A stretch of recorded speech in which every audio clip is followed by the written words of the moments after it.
Well, this is going to be an interesting one. Not only is this going to be our first fighting type, this is also going to be our first ghost type. And it's on a Pokemon that most experts would recommend running from and not making eye contact with. Hoo boy. Well, let's get into it. So, since this is the first time we'll be talking about it, let's start by going over the ghost type in general. The name itself is misleading. Ghost-type Pokemon tend to be ethereal, intangible creatures that have abilities that most corporeal creatures don't, such as phasing through matter, becoming invisible, and, most importantly, being able to feed off of strong emotional energy, particularly negative emotional energy. This feeding method has led them to be congregated in places where people feel these emotions, like hospitals, abandoned houses, and even cemeteries. And the fact that these Pokemon congregate around these places caused ancient people to think of them as ghosts, hence the typing being named Ghost type. But I want to be very clear that these Pokemon are in no way the spirits of the dead or associated with the afterlife in any way. Those are just rumors from long ago that have persisted about these Pokemon and their feeding method. They are just spooky creatures, which is fascinating when we look at the final evolution of this line. See, it actually was just recently discovered. For the longest time, we had thought that this was a two-stage evolution, ending with Primeape. But recently in Paldea, a new move called Rage Fist was discovered, and after using it a certain number of times, it was found that this allows Primeape to evolve into Annihilate, gaining that ghost type. Now, the interesting thing is that there have always been old rumors that Primeape can get so angry that they die, but there was never any evidence for it. Until now. See, what the move Rage Fist does is that it increases the Primate's anger every time it's used until it reaches a critical point. At that point, a portion of the Primate's brain changes and becomes able to tap into that energy that ghost Pokemon are made of and consume. Which, I'm sure seeing this to ancient people, it truly looked like Primate just straight up died and became a ghost because it got so angry. Thankfully, it's not a full ghost type, so it can't become intangible and float and stuff like that. I mean, could you imagine if a Pokemon that was always angry and wanted to beat you within an inch of your life could just walk through walls to get to you? It would be horrifying. So, now that all of that is out of the way, welcome everyone to the Pokemon Care Guides, where we go through how you would raise and care for Pokemon lines in your own home. Today, we'll be talking about the angry primate Pokemon line, Mankey and its evolutions Primeape and Annihilate. Mankey itself is a 1.5 foot tall, 61 pound primate Pokemon. It has a central round body, kind of a combination of head and torso, that's covered in light colored fur. It then has 2 arms and legs that come out from the center of the body, and a prehensile tail that comes out of the back. The feet, hands, and tip of the tail are all a brown color, offset from the uniform light coloration of the rest of the Pokemon. And, in all honesty, it doesn't change that much when it evolves into Primeape. Sure, it gets bigger, now standing at a solid 3 feet tall and weighing an average of 70 pounds, but aside from that, the only major differences that you can see between the first and second form is that Primeape's arms are actually bare of fur, allowing you to see the muscle underneath. As well, every Primeape has metal shackles around its wrists and ankles, which they use as a form of weight training. However, when we talk about the last and newest form of the line, Annihilate, things do change drastically. Thanks to the awakening of its ghost-like abilities, the fur of the Pokemon has changed color, now turning into this dark, spooky gray color, and its eyes now are a glowing, piercing red. The fur on its head has grown extremely long, and thanks to the ghost typing, it now floats around the Pokemon, giving it an ethereal look. In all honesty, I can see why ancient people thought that Primeape had just died when it evolved. This thing is extremely spooky looking. It even gets slightly bigger, now standing at almost 4 feet tall and jumping up to 123 pounds of muscle, fur, and rage. And with the anger that this Pokemon line shows, I'm sure that nobody back then wanted to get close enough to investigate whether it had actually died. But we can talk about all the anger problems and more later on. For now, let's get into it and find out if these Pokemon are the perfect Pokemon partners for you. Enclosure. Let's make this clear. You are going to want to separate these Pokemon from yourself as much as possible. They are dangerous and get angry at the slightest provocation. Did you look them in the eyes? They're angry. Did you make a sound that they didn't like? They're angry. Did you happen to exist at any certain point in time? They'll get angry over that. Rage is a defining factor of this Pokemon line, and since they're fighting types, they can lay down a serious beating on you. That's why this enclosure is going to be outside and designed so that you have very little to no contact with these Pokemon. I mean it. There is going to be a fence and a moat full of water between you and these Pokemon. They are very dangerous. Okay? Okay. So the first thing to understand is that these are very social Pokemon, just like the Zubat line. And just like the Zubat line, these Pokemon don't do well in isolation. The issue is that you can't really put any other kind of Pokemon in the enclosure with them. These Pokemon will not tolerate another Pokemon being in what they consider their space, and will attack even Pokemon that are way out of their league. So putting anything besides other Mankey evolutions in your Pokemon's enclosure is just going to be asking to take a trip to the Pokemon Center. And even then, you need a very specific social setup to get the least amount of Pokemon on Pokemon violence as possible. The best way to set things up is to get 1 male and 2 females, or 3 females, as the females are a lot less rambunctious than the males. Oh, they'll still pick fights with one another, but nowhere near the frequency that multiple males would. But those 2 setups are the minimum number of individuals that you'll need. Now, as for the actual size of the enclosure, you'll need to get something that's at least 6 times the size of the largest Pokemon in your enclosure. For example, Mankey is 1.5 feet tall. If it's the largest Pokemon in the enclosure, then your enclosure should have dimensions of at least 9 feet by 9 feet. With Primeape, you're looking at 18 by 18 feet, and Annihilape is a decently sized 24 by 24 feet. Now, that doesn't sound that big, but remember that moat and fence that I mentioned before? Yeah, you're going to have that installed. See, water is usually an excellent deterrent to primate-like Pokemon because their muscle structure is so dense that they don't float like we humans do, meaning that swimming for them can be very dangerous. Because of that, they tend to avoid water.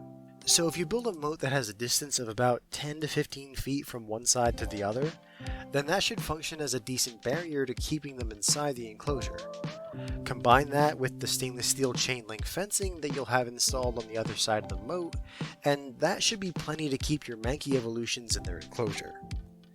Now, I'm sure that many of you are wondering why you need to get a moat and a fence. Wouldn't the fencing be plenty?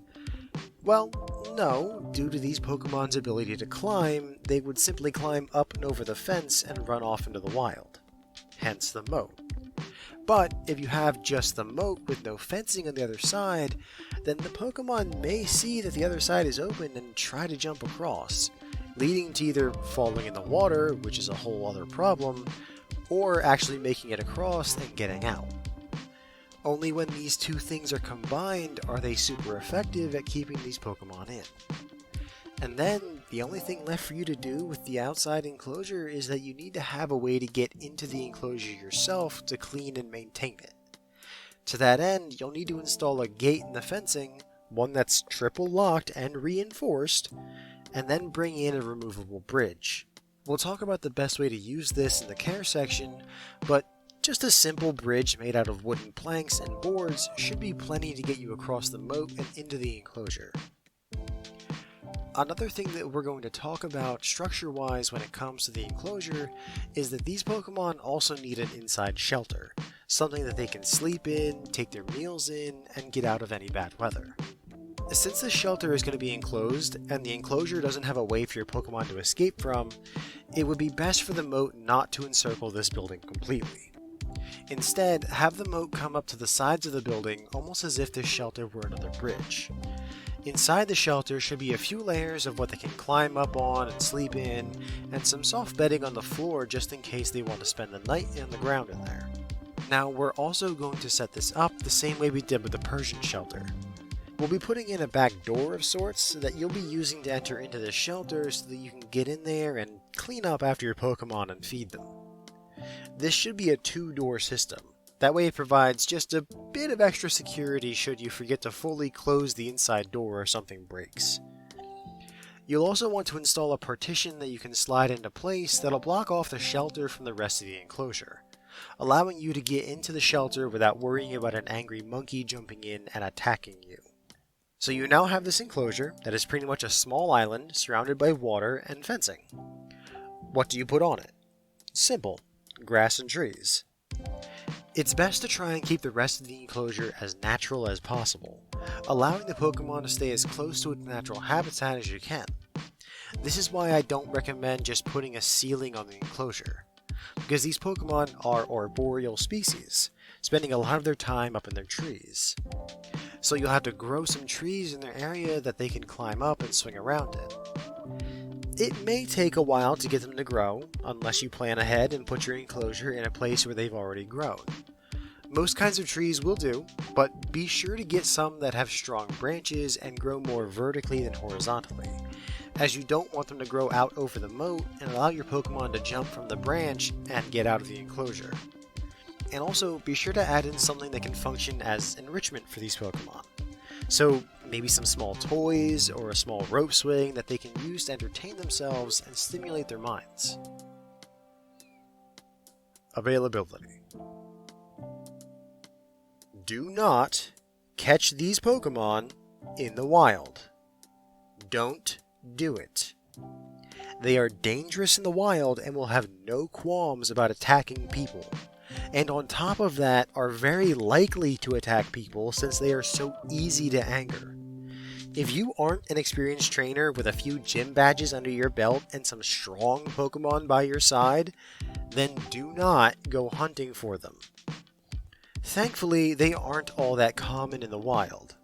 Sure, they're more common in some regions than others, like Kanto where they appear on routes 3 through 8, and Paldea where they live in areas 1 and 5, but most other regions they only appear on 1 or 2 routes total, and even then they aren't the most common Pokemon to run into, thank Arceus.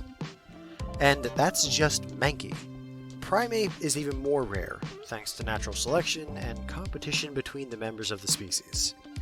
And Annihilate, being such a newly rediscovered evolution, hasn't been found in the wild yet. Or if someone has found them, then they've kept it to themselves.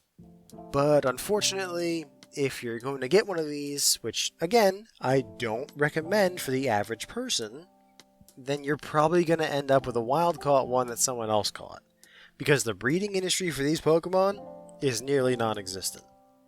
Between the danger that these Pokemon represent to the breeder, the extensive enclosure that you need to build just to house the minimum number of these Pokemon, the fact that they may injure each other by fighting among themselves, and that there really isn't a big market for these Pokemon, it's just not feasible for someone to be able to breed, raise, and sell these Pokemon. You just wouldn't make a profit off of it. Sure, I'm sure there's someone out there that loves these Pokemon enough that they're running a breeding program for them, but you're gonna have a hard time finding them, and it won't come cheap either. As much as I hate to say it, you're probably gonna end up with a wild-caught one. And in that case, always keep your Pokeball ready to send them back into to protect yourselves.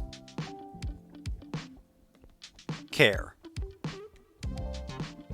The major part that you're going to have to look after with these Pokemon is going to be the enclosure. For example, you're going to have to clean up and possibly repair the shelter at least once a week, if not more. Remember, these Pokemon are not only fighting types, but they are aggressive fighting types. They may end up breaking some of the climbing structures in the shelter, and they will probably end up leaving waste in there as well. so you'll have to go in there at least once a week with a bucket of soapy water and a scrub brush. In the same vein, you'll also have to make sure that the moat stays clean. Stagnant water can become a health risk, as it's a great breeding ground for bacteria, and it could end up attracting some of the less desirable poison-type Pokemon to your enclosure if you let it get bad enough.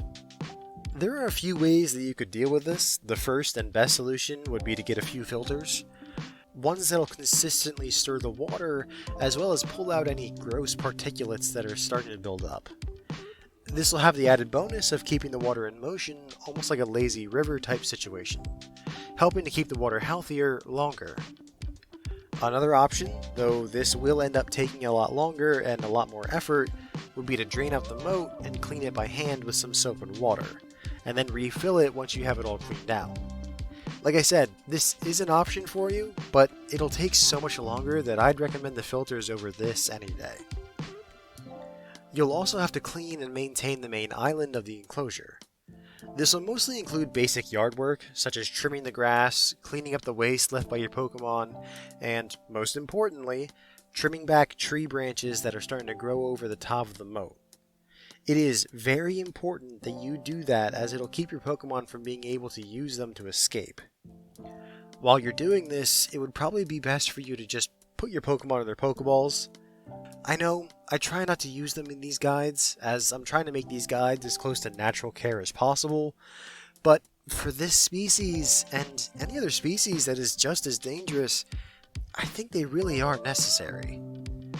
Like, right here, it'll help you get into the enclosure, and you won't have to worry about one of these Pokemon taking offense to you being in their territory.